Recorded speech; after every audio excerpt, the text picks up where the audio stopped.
Soundstripe.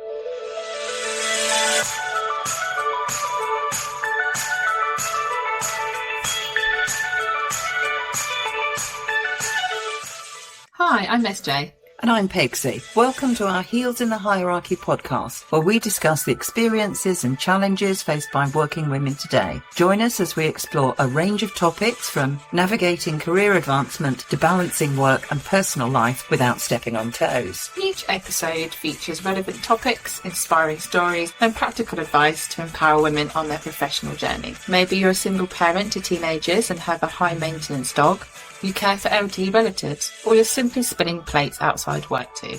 You'll gain new perspectives, practical strategies, and have the reassurance that even seemingly accomplished women leaders face challenges similar to yours. In each series, we'll share career journeys and expert insights with occasional guests. Like you, they weren't born leaders, and their paths weren't always smooth. You'll hear about their stumbles and successes, their mentors and motivators, and the pivotal moments that shaped their careers, revealing the real person behind the polished exterior. We hope you'll laugh, learn, and enjoy different perspectives around women in work and leadership and all that it entails. So step into an episode of Heels in the Hierarchy, the place where we explore current challenges and opportunities and share extraordinary insights for ordinary women, one conversation at a time. Hello. And welcome to Heels in the Hierarchy. Today we are going to talk about a TED Talk called The Likeability Dilemma with Robin Hauser, and it was made in 2022. The likeability in leadership, and does it really matter? One of the things that we have spoken about before is the expectation that women leaders have to be likeable, or that they can't be likeable if they're going to be good leaders. But did you want to start with what the highlights were for you?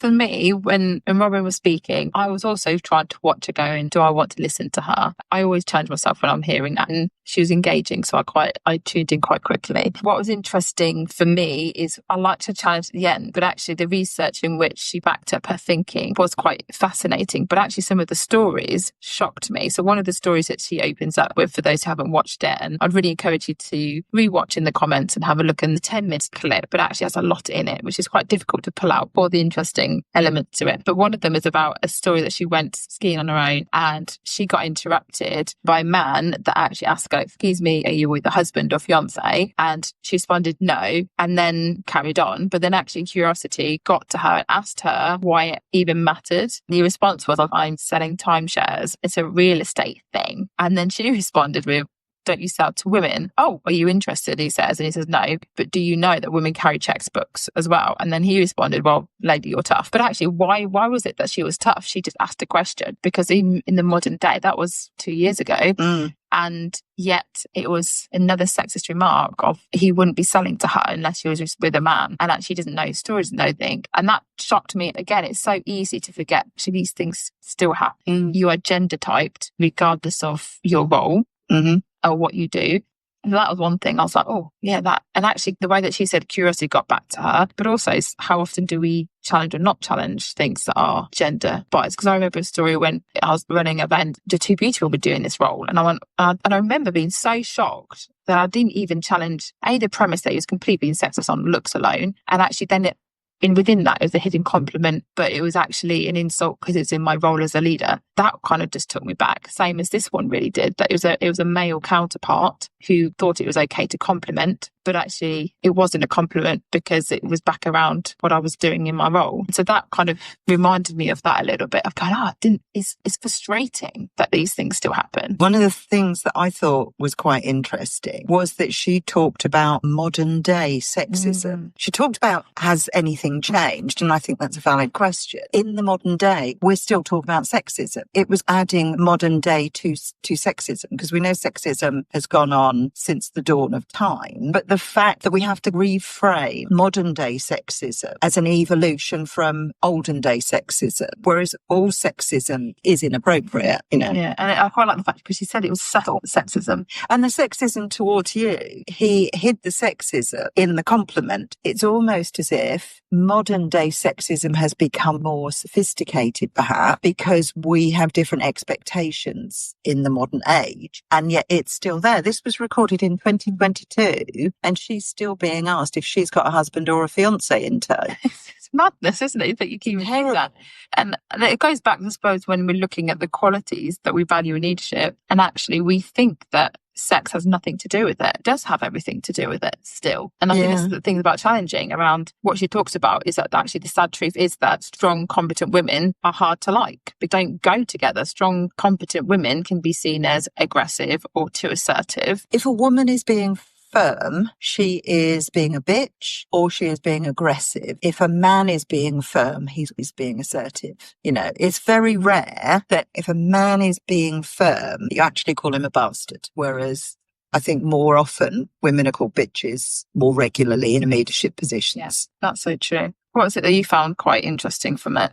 So thinking about the thing as a whole, one of the things that she talks about was how she is judged by women as well as men. And rewatching the video through that particular lens made me question whether I am sexist towards other women, which I thought was really interesting. She talks about the definition of what we look for in women, and we want them to be kind, nurturing, helpful, supportive, and deferential. And those are, I think, broadly seen as female traits. How might we perceive a man who is kind, helpful, and supportive? I think we'd see that as being positive traits in a man. But how would we react if we saw a man being nurturing or deferential? And how would that affect our view of his leadership capabilities? So when I was looking at it through a somewhat more critical lens, that was something that really stood out for me. How we've almost got into accepted norms of what it is to be male or female, and accepted norms of what it is to be a leader. And most often the leader norm is masculine. And when a female tries to shape herself into that masculine mould, the reaction of both men and women is negative,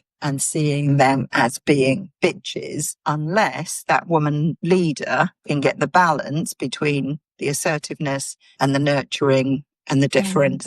Yeah. And that's so confusing then, isn't it? So if you are working towards, so even, for example, as a therapist, you are all of the above. You are, you know, you can't be someone that's so assertive and indestructible, and you can't be that with clients. So, you know, naturally you are taught about being person-centered, thinking about the client. So you would think naturally that becomes as a natural trait. So you're working with being helpful, you're working with what's in the moment, you're being supportive, but then becoming a leader in that. So running other elements and going outside of the therapist room, you're taking on other roles, which isn't natural to you, but you're having to do that in order to run a business or to run things that are strategic or elements that aren't naturally in the stereotypical role that would have been previously. And I think that is the difficulty, is the challenge, the fact that we're allowing the stereotype of the masculine leader to continue. And therefore we're expecting us as women to sit in that mold. And therefore that's why it's a dilemma, because we're fitting in something that isn't authentic to us. And we talk a lot about the authentic leader. Or is it the fact that actually this whole challenge is around challenging the masculine norm, challenging that whole masculinity in the first place, and enabling someone to be authentic self regardless of that? But that's a huge cultural shift if we think about it that way. I think that's really interesting. We've got the evolution of leadership, when most leadership roles throughout history have been filled by men.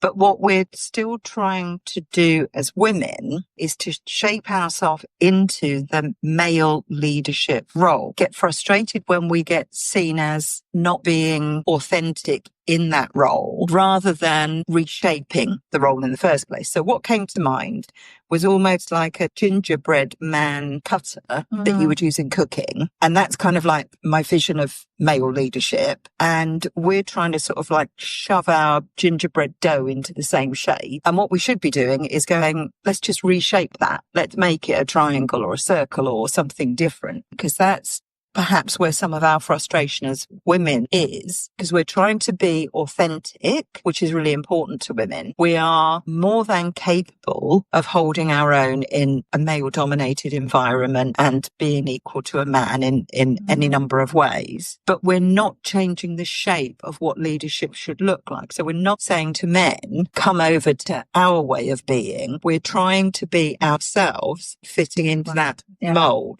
But even that, within the conversations we've had previously about there is amazing women leaders, they do the job well. Culturally and society, I don't know if that's gone far enough. So, we're in this political situation where we potentially may or may not have a female president. We do have women leaders, but I wouldn't necessarily, when we talk that other conversation, that we would be first people that come to as likable. And actually, when we're looking at that YouTube stream, she talks about that study that she did. And it was both men and women that did the same study. And all she did was change a name. And both had the same result about the competencies. It goes back to competencies, but the result was different about likability, wasn't it? Yeah, so this was a case study about a character, one of whom was called Heidi and one of whom was called Howard. And I think they were investors of some description. And the professor's students were basically asked which of the two people they preferred. And they were the same on both of them, weren't they? When they said which one would you prefer to work with, they said they would prefer to work with Howard, judging Heidi to be more difficult to work with. I think they said that Heidi was perceived as aggressive and out for herself. Yes. Although this whole case study was about this Heidi Rosen, who was a successful female venture capitalist. And so actually what was interesting is that they thought that even though they had both competence, they wouldn't want to work with her because of those traits, which then goes back to, the dilemma is you can't be strong, competent, and also have the qualities that we would want in a leadership, because you either got to have the helpful and kind and supportive roles, but if you do the other elements, there's one or the other, and that's the dilemma, isn't it? We're in a society where we think sometimes we are past that, we are accepting and challenging these norms, but in reality, in the leadership role, if we're honest, what is our unconscious bias when we think about the women leaders or senior leadership that are assertive, are direct, are that, those elements, does that make you uncomfortable? Because they don't sit in the society norm. So the society norm versus the leadership roles. And that's where they do think that gender bias does still exist. But it's interesting because thinking about society norms, I was brought up to be kind, nurturing, helpful, supportive and deferential. I don't know that I could unlearn those qualities. I mean, I hope that is who I am and I hope that's my authentic self, but I can't unlearn that. And in leadership roles, I've been told that I'm too kind. I should be firmer. If I get frustrated, I cry. And therefore you're emotional. And then when I try and put on assertiveness, I get told that I'm too aggressive. I've realised rewatching this that what I was trying to be as well was masculine. And I just sort of think that's really interesting. Even though I've put on this assertiveness armour, would I feel naked because I'm not being what I consider to be my authentic self? But also just on that last point, is that because from childhood, I've been conditioned to be kind, nurturing, helpful, supportive and deferential. But also, does it matter? Does it matter? So in the society where we talk about retention, trying to keep staff, people don't leave because of the work. They leave because of how they felt and being treated. That often comes down to their management, their leadership, how they've been supported, how they felt. And so actually those traits we don't want to be hammering out, because actually being cared for, being nurtured, being developed is what we should have our leadership aspired. And it did make me think, you're talking, maybe there's something to be learned by the therapy world here, because we're naturally taught and trained to be so attuned with our clients, so attuned with their needs, and to really see what's really going on. And when you're in a leadership role, it's almost a complete opposite. You're coming from a strategic, operational, outcome-driven perspective that you're losing the individual. And there's almost two different worlds. And actually, if I think about my leadership journey, the hardest thing I had to do was own not only that I am neurodiverse and that's what creates me to be who I am, and I see the world slightly different, but also I don't need to listen to the voices that tell me when I've been doing a role things that contradict who I am. So actually I've had to train my own self, which is sad, isn't it, but train my own self to own all the qualities that I am, plus more, because you can learn. I do believe you can learn those qualities of the leadership models, of being able to train somebody up or look at that. But you can't really train someone to be kind and nurturing, which is actually, if you look at about it, if we really did some research around why people leave, it's always around how they felt. So actually it's almost, we should be flipping this upside down and learning from us as women, going, we should be celebrating our uniqueness in our nature. not trying to conform. And then that's where the conflict is. Which goes back to reshaping that cookie cutter, a really rigidly defined male persona, to something that's far more organic. And the interesting thing is that 3.5-4 million books on leadership, so it's a very complex subject.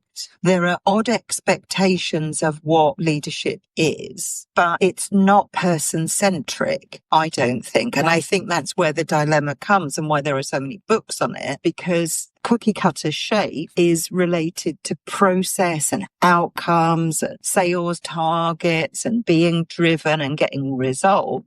Whereas the traits that women have is people-centric. And if you nurture the people in the right way, you get good outcomes because people feel valued, engaged, appreciated. Yeah. It's really conscious that actually it can go both ways. You know, boys or men who are nurturing and kind and being nurtured by a strong woman in their life, that can also go against them because actually they're seen as too soft and too kind. So I do think there is a dilemma for women leadership in seeing leadership of being seen if they're in a male-dominated world. But also it can go the other way, if, especially in our society where we can have a single parent and they're nurtured a particular way. And actually that's the trait we want to see more, because actually we recognise that we want them to be kind and looking after it, as well as being able to stand up for themselves. So this is why I think leadership is so complex, because you're not just working with the role, you're working with the complexities of human nature and what really makes somebody develop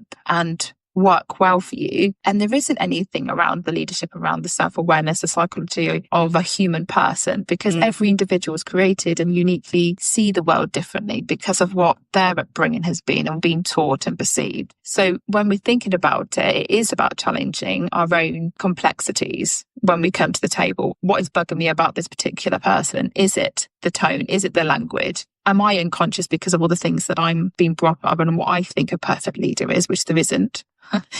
And what does that impact in terms of the leadership that I want to be? What do we want to be inspiring to in looking at leaders? I do think you can have it all in terms of you shouldn't have to choose one or the other. And that is the danger, that then we become either too feminine because we're trying to go so much away from the masculine that we're trying to get too close to the feminine. And what's the danger in that? I don't have an answer for that, but I do think it's being conscious, like I didn't challenge in that moment because I was so taken back by the directness of the comment. But actually it is about us being confident in ourselves to challenge, but challenge not as aggressively, of course, challenging in a way that makes somebody think about twice saying that comment again. And I think she made a good point in the video around being curious, and that opens conversation rather than closing. If you're curious, for example, about why that man made that comment to you, that can actually then reframe the guy's thinking. I remember I was responsible for recruitment. The guy had come in as an accountant through one of the most famous accountancy recruitment organisations. I had got arrangements with agencies on a preferred supplier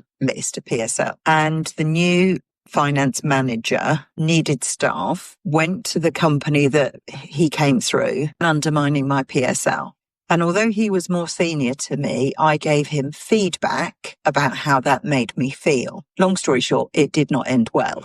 In hindsight, had I been curious about, can I just understand? Can I just get your thoughts on where you were coming from with that? Essentially, I was being assertive. I came across as being aggressive because I was standing my ground and I was standing up for myself. Perceptions versus intentions again. Yeah, absolutely. And I think if I had been curious, I don't think it would have changed the outcome, but it would have changed the perception and the way that the messaging was received.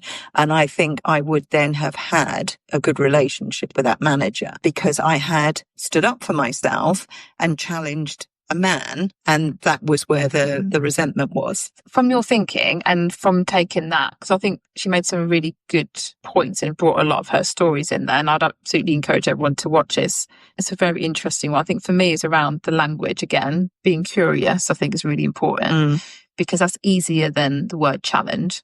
You know, language is so important, I think, when we are talking about the likability factor. Does it matter to be liked if they're competent and they are able to do their job? It does matter in reality, is my conclusion, because actually, especially if you are leading staff, because staff look to you to have a connection with, but it doesn't mean that's all of it. Likability is not about being nice, I think. Likability is being able to have the self-awareness of what your staff needs are and have an appropriate communication and language to make them feel that they've got a voice.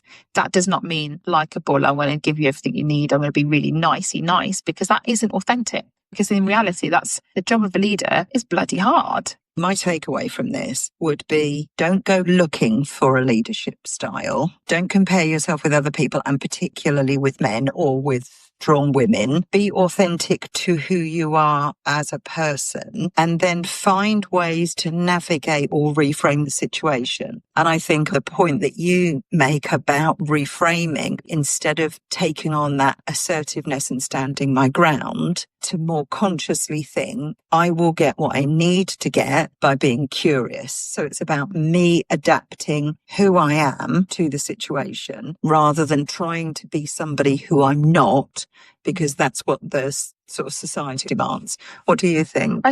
So many things are going to mind me saying it, but it is so sad, without getting too deep about it, that in 2024, we're having the same discussions that probably people have been having for so many centuries, that we seem to be shifting so far. And yet in the day-to-days, people's experiences, even though we may sing it from the same hymn sheets, or we have strategies, or we talk about what people think they should hear, in our own experiences, the whole point of us setting these conversations up is the realities of our experiences. And it hasn't actually shifted that much.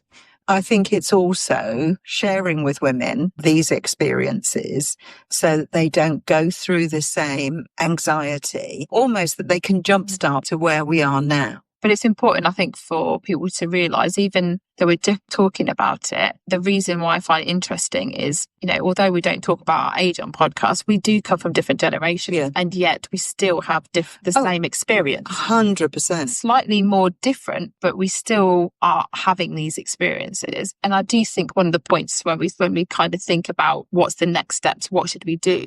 And when we think about the language around speaking up or being curious about that, speaking up also can mean that's also another trigger for people. So I think it's having baby steps to go, recognizing the subtleties of what modern sexism is. And it doesn't always have to come from males. These subtleties come from our own genders often. 100%. And recognizing that unconsciously we have biases that shape and do dictate our thinking, and actually taking a step back and challenging ourselves is important in terms of, I wonder why am I thinking that? Is it her voice? Is it the tone? Is it the language? How do we move this forward and being able to have a conversation about it? And how do we encourage people to be both competent and likable and be able to be the leaders that we want to see more of in the future? So I don't think it's a quick answer, but I do think it's about us being more aware and questioning ourselves kindly about why are we thinking that? Why are they bugging me so much? Yeah, I think we can move the discussion forward. I don't think reframing has to be sort of not being who we are. But a really good reframe was, you're not pushing to the front of the queue, you're advocating for yourself. Having kept that in my mind when I'm standing up for myself has stopped me from moving between assertive to aggressive and thinking, if I'm advocating for myself, I can just be myself.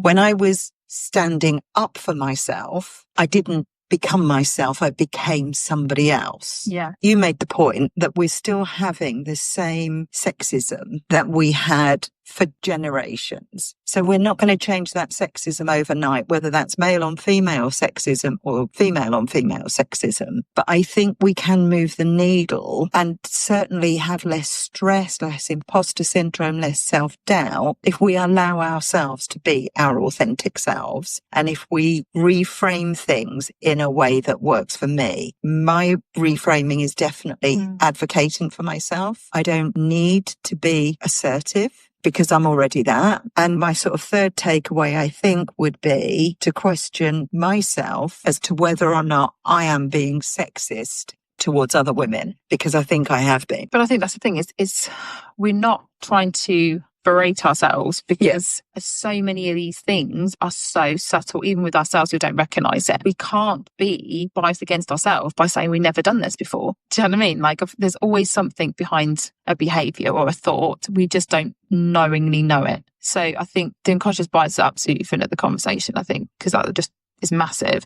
But as you were speaking, I think something that just kind of came to me is around praising and the behaviours. So actually being specific when you are praising somebody for the behaviour and saying, I really liked the way that I noticed that when you dealt with this situation, it really spoke to me because of, and being specific, it's a bit like, when you're parenting, you're always told, praise the behaviour you want to see more of. We want to be able to be encouragers and women of leaders that are inspired because of other women inspiring us of what they notice in our behaviours and using the right language that we want them to be replicating, such as the way that you did that presentation. You were so clear and precise. I was able to.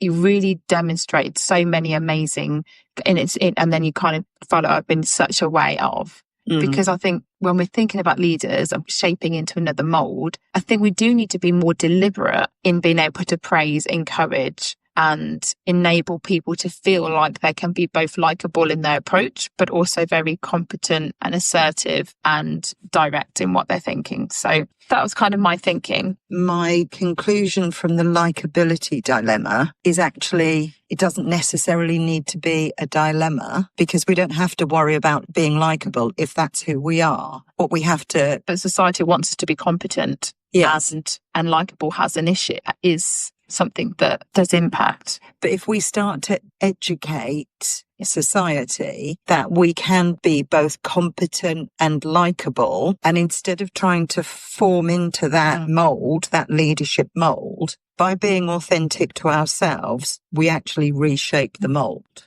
Yeah, absolutely. And not having to overthink it, I think, sometimes. I think we don't need to be a certain way. I think if we are holding ourselves and we're true to ourselves and we know our abilities, that should overflow, and actually less of the listening of the noise and more about being able to hold our own is so important. But yeah, I've really enjoyed this discussion. I think there's so much to be said, but I think I'd really encourage our listeners to comment and share what your views are, because I think it's just so much about it, isn't it? And also the research that she talks about from Professor Flynn, I think I'd be really interested to see what other people thought of that comment as well. And actually it was both sexes that had the same kind of viewpoint, which I find fascinating. But yeah, I think it was great. So brilliant. Really enjoyed it. Great stuff. Sounds right. Thanks for joining us today on Heels in the Hierarchy with SJ and Pegsy. If you've enjoyed today's episode, please spread the word and share it with your work bestie, your mentor, or anyone with their heels in the hierarchy. Subscribe wherever you get your podcasts, and if you could spare a moment to leave us a review, it helps our other ambitious women find our community. Find us on LinkedIn and Instagram for more content and behind-the-scenes glimpses. Until next time, keep your heels high and your standards higher.